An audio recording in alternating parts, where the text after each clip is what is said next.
নমস্কার, দেখছেন এবিপি আনন্দ। আপনাদের সঙ্গে আমি সুস্মিতা শুরু করছি আনন্দ সকাল। একেবারে তোলপাড় পড়ে গেল সংসদে, কারণ একেবারে বাজেট অধিবেশনের আলোচনা চলছিল আর সেখানেই কেন্দ্রীয় বঞ্চনার অভিযোগে সরব হলো তৃণমূল কংগ্রেস, যার পাল্টা কিন্তু গতকাল দিতে ছাড়েননি কেন্দ্রীয় অর্থমন্ত্রী নির্মলা সীতারামন। যদিও একেবারে রাজনৈতিক প্রতিহিংসা চরিতার্থ করছেন তিনি, এমনটা পাল্টা অভিযোগ কিন্তু তৃণমূল সাংসদদের পক্ষ থেকেও এলো। এর পাশাপাশি কিন্তু আলোচনায় আজকে অবশ্যই আমাদের উঠে আসবে রাজ্য বাজেটের প্রসঙ্গ। আজ রাজ্য বাজেট পেশ হবে, বিকেল 4টায় রাজ্য বাজেট পেশ করা হবে এবং তার পাশাপাশি সামগ্রিকভাবে নিরাপত্তার প্রসঙ্গ আলোচনা করব। যারা রয়েছেন পরিচয় করিয়ে দিই। পঙ্কজ রায় রয়েছেন, শতরূপ ঘোষ এবং আইনজীবী শীর্ষেন্দু সেন রায়, সবাইকে স্বাগত জানাই। রাজ্য বাজেট আজকে পেশ হতে চলেছে বিকেল 4টায় বিধানসভায়। সেই বাজেটের দিকে যেমন আমাদের নজর থাকবে, কিন্তু তার আগে গতকাল কেন্দ্রীয় বাজেটে বাংলাকে বঞ্চনার অভিযোগে সংসদে তীব্র বিতর্ক শুরু হলো। চাকরি নেই, কারখানা নেই, কোনো লক্ষ্য নেই, এটাই এখন বাংলা। সংসদে বাজেট বিতর্কের উত্তর দিতে গিয়ে বাজেটকে বাংলা বিরোধী বলার জন্য তৃণমূলকে এই ভাষায় নিশানা করলেন কেন্দ্রীয় অর্থমন্ত্রী। Trinamool, which means grassroots, Congress that prides itself on being rooted in the grassroots, now symbolizes harassment and denial of rights to the common people in the grassroots. I'll give you examples for that. 25 lakh fake job cards in Manrega. Funds meant for people at the grassroots have been looted by the carders. 100 crore midday meal fraud. 100 crore midday meal fraud. Ration mafia thriving in the state on grassroots level. No jobs, no factories, no vision. That's Bengal for you, sir. রাজনৈতিকভাবে প্রতিশোধ পরায়ণ নির্মলা সীতারামন কেন্দ্রীয় মন্ত্রী হয়ে সংসদে দাঁড়িয়ে এই ধরনের রাজনৈতিক মন্তব্য করতে পারেন না তিনি। পাল্টা আক্রমণ শানিয়েছেন শাসক দলের সাংসদরা। He is politically biased person. Politically biased, politically vindictive. বাংলাকে নিয়ে তো 3 বছর ধরে একই কথা বলছেন। বাংলায় যারা যারা অন্যায় করেছে আমরা তো বলেছি তাদের ধরে ঢুকিয়ে দাও, কিচ্ছু না। এটা যে পলিটিক্যাল, বাংলাকে যাতে ডিপ্রাইভ করা যায়, বাংলাকে যাতে বঞ্চিত করা যায়, তার জন্য কথা। You are vindictive towards Bengal, you are bias towards Bengal. তিনি একই কথা বারবার একটা ভাঙা রেকর্ডের মতো বলে যাচ্ছে যে আমরা টাকা দিয়েছি, আপনাদের কমপ্লেন আছে। আমাদের 150-রও বেশি অ্যাকশন টেকেন রিপোর্ট দেওয়া হয়েছে, 150-রও বেশি ইন্সপেকশন হয়েছে, তারপরেও এরা বাংলা বিরোধী বাজেট, এরা টাকা দিচ্ছে না। একজন ফাইন্যান্স মন্ত্রী হয়ে তিনি বলছেন যে তৃণমূল সে TMC is unattached. You are the finance minister madam, you cannot make political statements in the house. পাল্টা বিজেপি কি বলছে? এই সমস্ত বলে কোনো লাভ নেই, কারণ পার ক্যাপিটা ইনকামের নিরিখে পশ্চিমবঙ্গ কিন্তু এখন দেশের 23 নম্বর রাজ্য। স্বয়ং ভগবানের ওপর থেকে নেমে এলে তৃণমূলকে সন্তুষ্ট করতে পারবে না। ধারাবাহিকভাবে তারা সংসদে আক্রমণ করে চলেছে নির্মলা সীতারামনকে, বিজেপিকে, দেশের প্রধানমন্ত্রীকে। পশ্চিমবঙ্গ বঞ্চিত, পশ্চিমবঙ্গ অবহেলিত, পশ্চিমবঙ্গের পাওনা টাকা দেয়া হচ্ছে না। লক্ষ লক্ষ কোটি টাকার বিনিয়োগ বিজিবিএস এ প্রতিবার ঘোষণা হয়। বাস্তব চিত্র কি সেটা এখন দেখা যাচ্ছে। 23তম স্থানে হয়ে গেছে পার ক্যাপিটা ইনকাম। এটাই এগিয়ে বাংলার সবচেয়ে বড় নিদর্শন। আমি আলোচনায় আসবো, শতরূপ ঘোষকে দিয়ে আলোচনা শুরু করবো। শতরূপ, শুধুমাত্র দুর্নীতির অভিযোগ নির্মলা সীতারামন এই প্রথমবার করলেন এমনটা নয়, অতীতেও তিনি করেছেন। তবে এরাজ্যে যে প্রকল্প, সামাজিক প্রকল্পগুলোতে দুর্নীতি হয়, কোথাও ঘুরিয়ে কি এটা তৃণমূল কংগ্রেস বা শাসক দলও স্বীকার করে? তার কারণ এই সদ্য যে বাংলার বাড়ি প্রকল্প যেটা চলছে, সেখানে যাতে শাসক দলের নেতা বা জনপ্রতিনিধিরা কাটমানি খেতে না পারেন, তার জন্য মুখ্যমন্ত্রীকে যেমন বক্তব্য রাখতে হয়েছে, তার পাশাপাশি যদি কোনো গরমিল হয়, যোগ্য ব্যক্তি যদি না পেয়ে থাকেন, তাহলে সেই টাকা কোন অ্যাকাউন্টে ফেরত পাঠানো হবে তার জন্য ক্রস চেক করার একটা বন্দোবস্ত কিন্তু সরকার করেছে। কেন? যদি পুরোটাই ফুল প্রুফ হবে তাহলে তো এটার প্রয়োজন ছিল না। দেখুন, এটাকে তো অস্বীকার করার কোনো জায়গা নেই তৃণমূলের। আমি আপনাকে একটা ছোট্ট উদাহরণ দিচ্ছি। এই যে মহুয়া মৈত্র বলছিলেন না, এতগুলো ইন্সপেকশন হয়েছে ইত্যাদি ইত্যাদি, ইন্সপেকশনের ফলাফল কি হয়েছে? আমাদের রাজ্যের 4টে জেলাকে, দার্জিলিং, মালদা, পূর্ব বর্ধমান, হুগলি, 4টে জেলাকে কয়েক কোটি টাকা জরিমানা করেছে কেন্দ্রের সরকার দুর্নীতির জন্য, 100 দিনের কাজের দুর্নীতির জন্য। এবং কি হয়েছে? একটা উচ্চবাচ্য না করে, টু শব্দ না করে কয়েক কোটি টাকা জরিমানা মমতা বন্দ্যোপাধ্যায় মিটিয়ে দিয়েছেন। তার কারণটা কি? সত্যি সত্যি করাপশন হয়েছে, দুর্নীতি হয়েছে, কিন্তু আপনি বলুন, এই যে মমতা বন্দ্যোপাধ্যায় যে এত ভালো ভালো কথা বলছেন, তা এই 4টে জেলা সাধারণ মানুষ তো চুরি করেননি, চুরি তো করেছে তৃণমূলের নেতারা। একজন তৃণমূল নেতার বিরুদ্ধে একটা এফআইআর হয়নি, একটা কাউকে গ্রেপ্তার করা হয়নি। মাঝখান থেকে আমার আপনার ট্যাক্সের টাকা, মানে চুরি করলো ওরা, চুরির টাকাটা ওদের ঘরেই থেকে গেল, আর আমার আপনার ট্যাক্সের টাকা থেকে কেন্দ্র সরকারের কাছে জরিমানা চলে গেল। এইটা কি ছেলে খেলা হচ্ছে? এবং এরা যুগের পর যুগ বঞ্চনার কথা বলে যাবে, কিন্তু এরা টাকা চেয়ে সুপ্রিম কোর্টে একটা মামলা করবে না শুধুমাত্র এই কারণে যে ওরা জানে মামলা হলে আরও বেশি করে তথ্যগুলো সামনে চলে আসবে। বাট হ্যাভিং সেড দ্যাট, এই কথাটাও আমাদেরকে এখানে বলতেই হবে, নির্মলা সীতারামন যে কথাগুলো বলছেন, বাংলা ফেক জব কার্ডে রাজ্যে 2 নম্বর রাজ্য, 1 নম্বর রাজ্য হচ্ছে উত্তরপ্রদেশ। দ্বিতীয় কথা হচ্ছে তৃণমূল কংগ্রেসের যে নেতাগুলো চুরি করেছে সেই নেতাগুলোই যখন বিজেপিতে যায় আপনারা হাত জোর করে তাদেরকে দলে নিয়ে নেন। আমি আপনাদের এবিপি আনন্দে, কালনার বিশ্বজিৎ কুন্ডু আপনাদের এবিপি আনন্দকে ইন্টারভিউ দিতে গিয়ে বলেছিলেন, আমার পরিবারের 13 জনকে টেটে চাকরি দিয়েছি তো কি হয়েছে, তাছাড়া আমি আরো 47 জন তৃণমূল নেতার বাড়ির লোককে চাকরি দিয়েছি। তারপরে কি হলো, সেই বিশ্বজিৎ কুন্ডুকে অমিত শাহ দাঁড়িয়ে বিজেপিতে অন্তর্ভুক্ত করলেন, তাকে বিধানসভায় প্রার্থী করলেন। সুতরাং নির্মলা সীতারামনদেরও এই কথাগুলো বলার নৈতিক অধিকার কি রয়েছে? এরা চুরি করেছে, একটার পর একটা চুরিতে ইডি সিবিআই তদন্ত চলছে, একটা তদন্ত শেষ হয় না, একটা লোকের শাস্তি হয় না, মাঝখান থেকে এরা এদের মতো চুরি করে যায়, আর সেইটাকে অজুহাত বানিয়ে আপনারা বাংলাকে বিভিন্ন প্রকল্প থেকে বঞ্চিত করে যান। এটাই চলবে। আমি আসবো, আমি শীর্ষেন্দুদার কাছে এই জায়গায় আসি। শীর্ষেন্দুদা, বারবারই কেন্দ্রের পক্ষ থেকে যেটা বলা হয় যে ইউটিলিটি সার্টিফিকেট দিন, টাকা নিন। এখনো পর্যন্ত রাজ্য সরকার যথাযথভাবে ইউটিলিটি সার্টিফিকেট দিতে পারেনি বলে কেন্দ্রের অভিযোগ, এবং সেই কারণেই নাকি টাকা বন্ধ রয়েছে। একেবারে আদালতে স্পষ্ট নির্দেশ রয়েছে, যারা যোগ্য কাজ করেছেন, যাদের জব কার্ড রয়েছে, সেই সমস্ত মানুষদের নির্বাচন করে তাদের টাকাটা মিটিয়ে দিন। কিন্তু আজ পর্যন্ত সেই সমস্যাটার সমাধান কি হয়েছে? সাধারণভাবে তো তাই বলে, কোনো জিনিস নিলে তার একটা বিল হয়, সেই বিলটা মেটালে পরের জিনিসটা নেওয়া যায়। এটা তো করতেই হবে। আপনার কোনো সার্টিফিকেট দেবেন না আর সেই জায়গা থেকে দিনের পর দিন নিয়ে যাবেন। আর জব কার্ড হয়নি, প্রত্যেকটা জায়গায় আদালতে মামলা হয়েছে জব কার্ডে, আর বলা হয়েছে যে এটা করে দিয়েছি, ওটা করিনি। আজকে বাজেট কাকে বলে?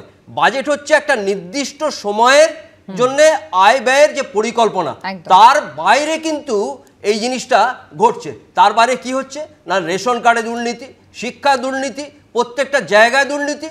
সেই দুর্নীতিগুলো কিন্তু সেই টাকাগুলো কোত্থেকে আসছে, সেই টাকাগুলোর যে উৎস, সেই উৎসগুলো মেটানোর জন্যে আপনার ট্যাক্সের টাকাগুলো খরচা করে ফেলছেন। তাতে সাধারণ মানুষের কিন্তু, গরিব মানুষের কিন্তু প্রত্যেকটা জায়গাতে প্রচণ্ড অসুবিধা হয়, সেটা ভাবতে হবে। আর যে জায়গাতে সাধারণ মানুষের অসুবিধা হয় সেখানে কিন্তু সেই রাজ্য কিন্তু পরিকল্পনা মাফিক অগ্রগতি হয় না। একেবারে আমি পঙ্কজদার কাছে এই জায়গায় আসবো। পঙ্কজদা, একেবারে যে কথাটা শতরূপ বললেন যে এই ভুয়ো জব কার্ডের নিরিখে কিন্তু 1 নম্বরে রয়েছে উত্তরপ্রদেশ, এবং তৃণমূল কংগ্রেসের বারবার অভিযোগ ভুয়ো জব কার্ড থাকা সত্ত্বেও সব থেকে বেশি সংখ্যক সেগুলো চিহ্নিত করার পরও কিন্তু উত্তরপ্রদেশকে বঞ্চনার শিকার হতে হয়নি, কিন্তু সেখানে বারবার বঞ্চনার শিকার হতে হচ্ছে বাংলাকে, স্বাভাবিকভাবেই রাজনৈতিক উদ্দেশ্য প্রণোদিত, এমনটাই তাদের বক্তব্য। আচ্ছা, আমাদের তো আজকে বাজেট পেশ হবে, আপনি দেখবেন এই বাজেটে প্রায় 54% কেন্দ্রীয় বরাদ্দ থেকে, অর্থাৎ করের অংশ এবং গ্র্যান্টিনেট থেকে আসবে। রাজ্যের নিজস্ব যে আয় সেটা 44 থেকে 45%। তার মানে এই যদি কেন্দ্রের বঞ্চনা হতো তাহলে আজকের বাজেট, আপনারা, আমি যেটা বলছি বিগত বাজেটের অ্যানালিসিস থেকে বলছি, আজকের বাজেটে এর প্রতিফলন হবে, আমি এক্ষুনি বলে যাচ্ছি, আপনারা বিকেলে মিলিয়ে নেবেন। 2 নম্বর বিষয় হচ্ছে যে কে খারাপ, আমি ইউসি যে ব্যাপারটা, অর্থাৎ ইউটিলাইজেশন সার্টিফিকেট, এটা তো প্রথা, সরকারি প্রথা। এই প্রথা তো কোনো একটা নির্দিষ্ট সরকার তৈরি করেনি, সাংবিধানিকভাবেই এই প্রথা চালু আছে, এবং সেই প্রথা অনুসারে এটা দিতে হয় নির্দিষ্ট সময়।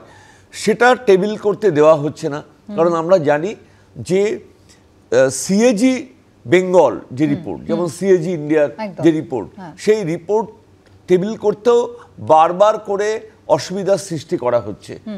আরও একটা বিষয়, সেটা হচ্ছে যে এনকোয়ারি যখন হয়েছে, শতরূপ যে জেলাগুলোর নাম বলল, সেইগুলোকে কমপ্লাই করতে পারা। আমরা অডিটে যখন প্রথমে হচ্ছে তাকে নোটিং দেওয়া হয় যে আপনি এগুলো ক্ল্যারিফাই করুন, এবং সেই ক্ল্যারিফিকেশন না থাকার জন্যই কিন্তু এই বিষয়গুলো আরো মানে গভীর অবস্থায় দাঁড়িয়েছে। বেশ, আমি তৌসিফের কাছে এই জায়গায় আসি। তৌসিফ, মানে খুঁত যদি কিছু থেকে থাকে সেটা রাজ্য সরকারের পক্ষে, নির্দিষ্ট করে তথ্য না জানানো, কেন্দ্রের কাছে কোথাও তথ্য ধামাচাপা দেওয়া, এবং তার জেরেই কিন্তু বঞ্চনা হচ্ছে, বঞ্চনার শিকার হতে হচ্ছে এই রাজ্যের মানুষকে। বিজেপির কিন্তু পাল্টা এটাই বক্তব্য। না, বিজেপি ডেটাগুলোকে মানে একটা ম্যানিপুলেট করে প্রেজেন্ট করছে। যে রিপোর্টের কথা বলছে, রিপোর্টের দেওয়া হয়েছে, তারপরেও কিন্তু সেন্টার স্টেটকে ফান্ড রিলিজ করেনি।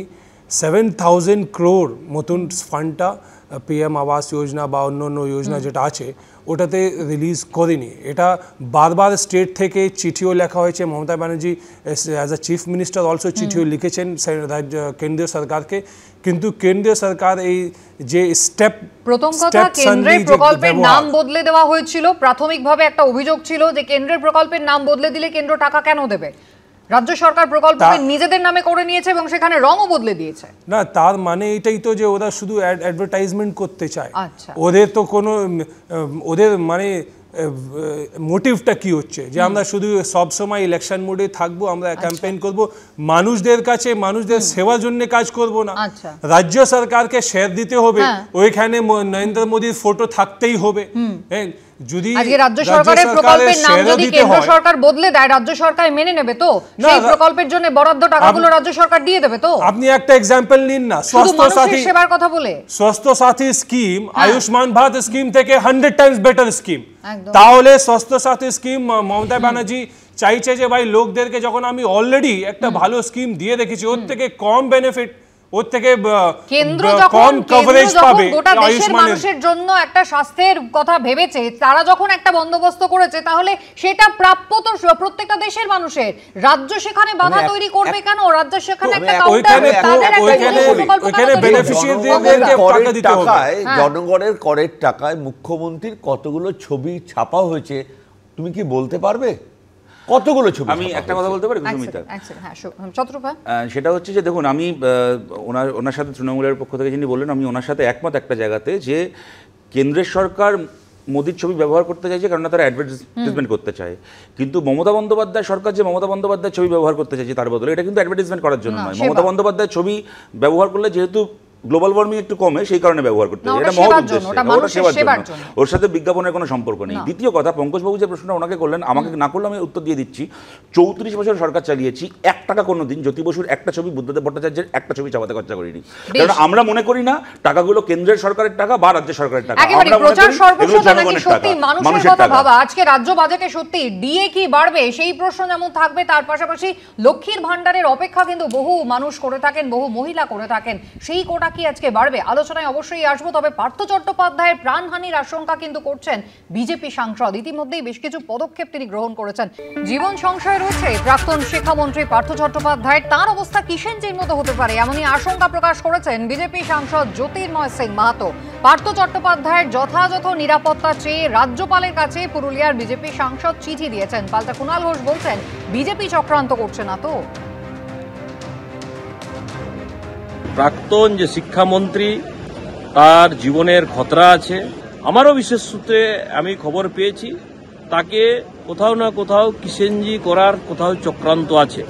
আমি কয়েকদিন আগে প্রেসের মাধ্যমে আমি পার্থ চট্টোপাধ্যায়কে আহ্বানও করেছিলাম যে আপনি এই পাপ ঘোচাতে পারবেন না, সম্ভব নয় কিছুতেই, তবুও আপনি যদি রাজসাক্ষী হয়ে যান তাহলে কোথাও না কোথাও 1-2% আপনার কমতে পারে।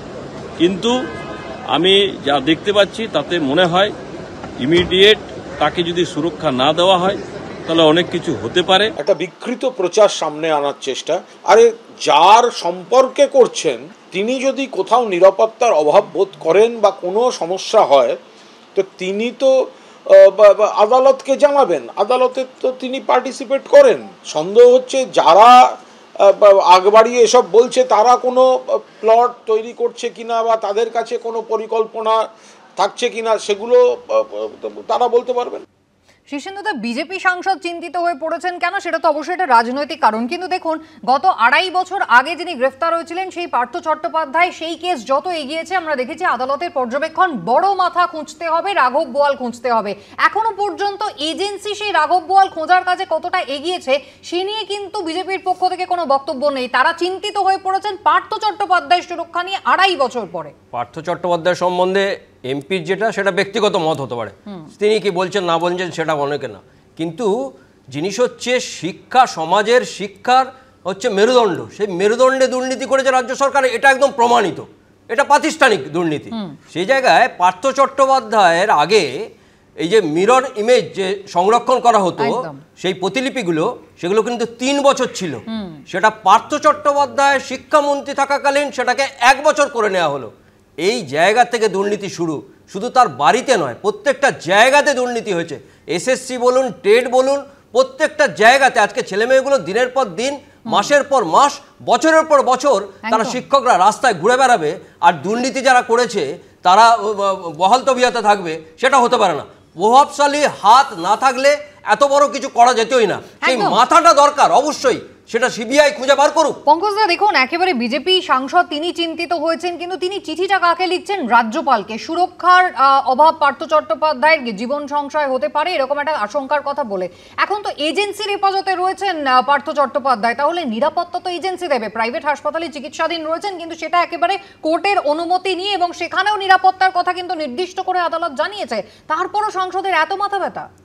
না, বিষয়টা হচ্ছে তো উনি তো অ্যাকচুয়ালি দস্যু রত্নাকরের ভূমিকা পালন করেছেন। দায়ভার যাদের হয়ে করেছেন তারা এখন দায়ভার নিচ্ছেন না। তিনি যখন এই কাজটা করেছেন তখন তিনি মহাসচিব, যখন তিনি এই কাজটা করেছেন তখন তিনি শিক্ষামন্ত্রী, এবং আমার জানা যে উনি মনে হয় এখনও পর্যন্ত এমএলএ পদটা ছাড়েননি। এইরকম একটা অবস্থায় যে ফলো আপ অ্যাকশান যদি বলে না, আপনি মানে শিক্ষা প্রতিষ্ঠানগুলোকে বুঝতে পারবেন যে কোথায় দাঁড় করিয়ে দিয়েছেন। দুর্নীতির যে ফল, যে ফসল, সেটা কিন্তু বাংলায় খুব ভালো ফলেছে বলেই এক একটা স্কুলে 9 জন ছাত্র এসে দাঁড়িয়েছে।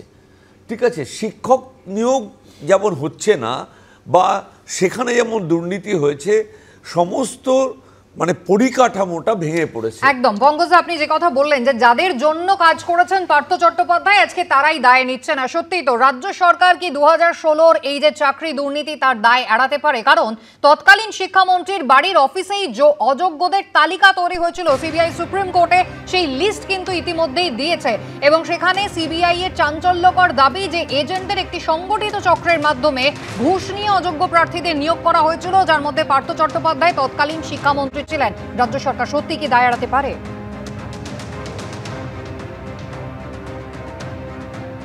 আমি শতরূপের কাছে এই জায়গায় যাবো। সত্যি তো শতরূপ, আজকে দুটো জিনিস ভাবার। প্রথম কথা, রাজ্য সরকার দায় এড়াতে পারে কিনা 2016-র ঘটনা সামনে আসার পর থেকে বারবার সেই প্রশ্ন একেবারে আদালত চত্বরেই উঠেছে। শুধু তাই নয়, আজকে বিজেপি সাংসদ তিনি হঠাৎ করে 2.5 বছর পর বলছেন যে রাজসাক্ষী হয়ে যেতে পারেন পার্থ চট্টোপাধ্যায়। হঠাৎ তার এই আগ্রহের কারণ? দেখুন, আমার দুটো কথা। আপনি প্রথম যে প্রশ্নটা করলেন, তৃণমূল কংগ্রেস দলটার স্ট্রাকচারটা এমন না, এরা তো নিজেরাই গর্ব করে বলে যে আমাদের দলে একটা পোস্ট, বাকি সব ল্যাম্প পোস্ট, এবং ঠিকই বলেন। মমতা বন্দ্যোপাধ্যায় যদি সৎ হতেন, তৃণমূলের একটা লোকের চোর হওয়ার ক্ষমতা থাকতো না। খালি যদি মমতা বন্দ্যোপাধ্যায় সেই নিয়ন্ত্রণটা সৎভাবে রাখতেন। উনি দুর্নীতি করেছেন, দুর্নীতিকে প্রশ্রয় দিয়েছেন, দুর্নীতির সুবিধা ভোগ করেছেন, সেই কারণেই বাকি লোকগুলো দুর্নীতি করতে পেরেছে দলীয় স্বার্থে, মমতা বন্দ্যোপাধ্যায়ের স্বার্থে। দ্বিতীয় কথা, আজকে যে কথাকে নিয়ে আমরা আলোচনা করছি, আচ্ছা লালন শেখ মারা গেছিল কোথায়? রাজ্য সরকারের হাতে ছিল না তো, সিবিআই হেফাজতে মারা গেছিল তো। লালন শেখকে মেরে অনুব্রত মণ্ডল সহ গোটা তৃণমূল কংগ্রেসের বীরভূমের বালিচুরি গরু পাচারের র্যাকেটকে বাঁচিয়ে দেওয়া হলো। কাদের বোঝা এখনো পর্যন্ত সেই তাণ্ডব চলছে গতকাল পর্যন্ত তসিফ। সুতরাং এই যে আমি জাস্ট কথাটা আমার শেষ করছি এইটা বলে যে বিজেপির এই কিছু নেতা খবরে আসার জন্য এই যে কথাগুলো বলে, এরা একবার আয়নার সামনে দাঁড়িয়ে দেখবে না যে তৃণমূল কংগ্রেসের এহেন স্বার্থ নেই যা কিনা আপনারা জুগিয়ে চলেন। বিজেপি নেতারা তো সংবাদ শিরোনামে আসার চেষ্টা করছেন, না হয় বুঝলাম, কিন্তু তসিফ রাজ্য সরকার সত্যি কি দায় এভাবে ঝেড়ে ফেলতে পারবে? না, রাজ্য সরকার যা ব্যবস্থা নেওয়ার ছিল উনি নিয়েছেন। এখন উনি ইনভেস্টিগেশন ফেস করছেন, সিবিআই কাস্টাডিতে আছে, কোর্ট ওনার এক্সপেডাইট করে দিয়েছে, টাইমলাইন সেট করেছে যে চার্জেস ফ্রেম করো, স্পিডি ট্রায়াল করো। এখানে রাজ্য সরকার কোনো ইন্টারফারেন্স নেই, কেউ বলতে পারে না যে এখানে ইন্টারফারেন্স নেই পার্থ চট্টোপাধ্যায়ের ঘটনায়। একেবারে বেশ, তবে সত্যি রাজ্য সরকারের দায় আছে কি নেই সেই প্রশ্ন কিন্তু থাকবে। আমি বিরতি নেব, বিরতির পর অবশ্যই নিউ টাউনের হাড় হিম করা বিভৎস সেই ঘটনা যা কিনা আবারও আমাদের আতঙ্কে ফেলে দিয়েছে শহরের নিরাপত্তা নিয়ে আলোচনা একটু সঙ্গে।